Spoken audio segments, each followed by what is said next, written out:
Hi everybody! In today's video I've decided to do a little bit of a behind the scenes look into miniature making because whilst everything looks nice and tranquil and peaceful, actually my mum's doll's house has recently arrived because she wanted some help with some restructuring of it. I'd bought this doll's house in the summer, which was really quite big and came with a lot of accessories, and I also have my Tudor doll's house which I've been working on to make all of my own miniatures. And because of this, I've basically been finding it quite difficult to find storage for all of my arts and craft bits and bobs. So every time I make something, I get things out. I do put them back away straight away afterwards. But actually, now that I'm working on my mum's doll's house as well, and both of us are working in the same room, we found that there are bits of art and crafts materials and doll's house miniatures all over the place. And I've got a doll's house up here, I've got the box of accessories down here, I've been working over here where it's lighter. So I have this cupboard next to my stairs and I've decided to look for a better solution for storage. So I popped to the range with my mum and I found this unit. We had a quick look at the Christmas decorations and then we brought it home ready to start making my storage solutions a little bit more practical and usable. So I'd bought this 6-section storage unit from the range. It was in the sale. It doesn't match the furniture in the rest of my house, but that's okay because it's going to go inside the cupboard. I'd measured the cupboard, the inside cavity of the cupboard before getting this unit, so I knew it would fit, or at least I thought I knew it would fit. However, I made a big mistake because I measured the inside of the cavity, but I forgot to measure the actual entrance to that area, and as you will see in a few moments, the unit was actually too big to fit in the space. So I thought everything was going far too smoothly as I was putting this together. It seemed quite easy to put together, everything was going well. I started to put the storage drawers into it. These storage drawers I could choose from different patterns. I chose these ones.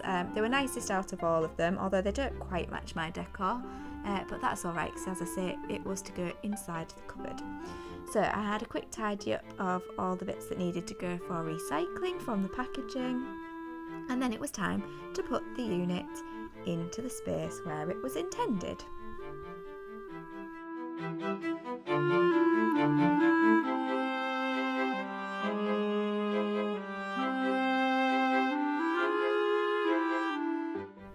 However, as you can see, it was going to sit below this shelf. The space, or the entrance, was far smaller than the actual space inside the cupboard.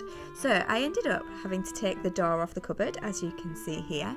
Sorry about the quality of the video footage. I was just taking this video on my phone and it was night time. So anyway, I was not deterred. I knew it would fit and we managed to get it in. So we emptied the whole cupboard. We had to take the shelf out as well as taking the door off. And then it was time to start repacking.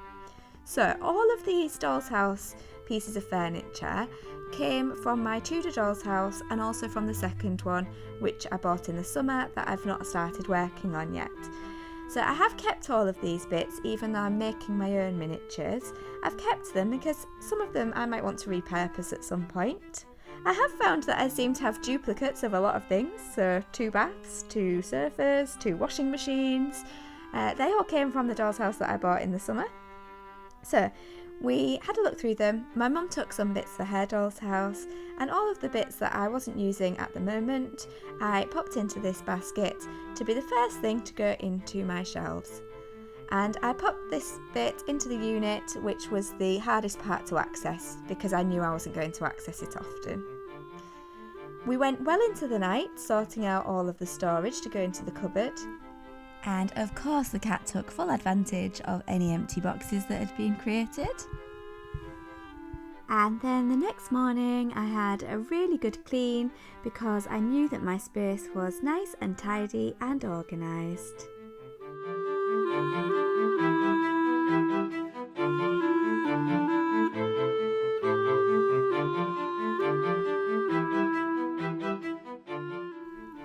I even gave the inside of the doll's house a little tidy up and a clean.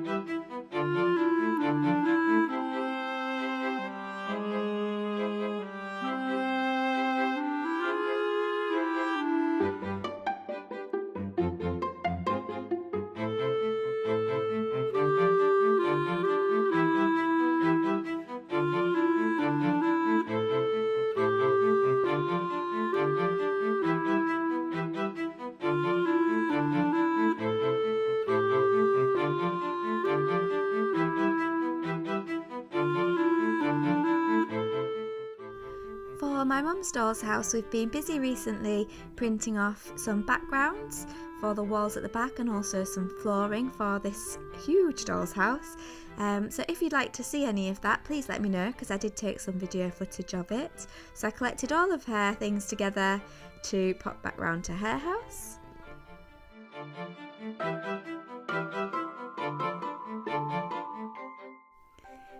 It was a beautiful autumnal day, so I just popped the doll's house round, left it in our hallway, had a quick look at all of the things that she's been making recently. They were Luna Lapin dolls.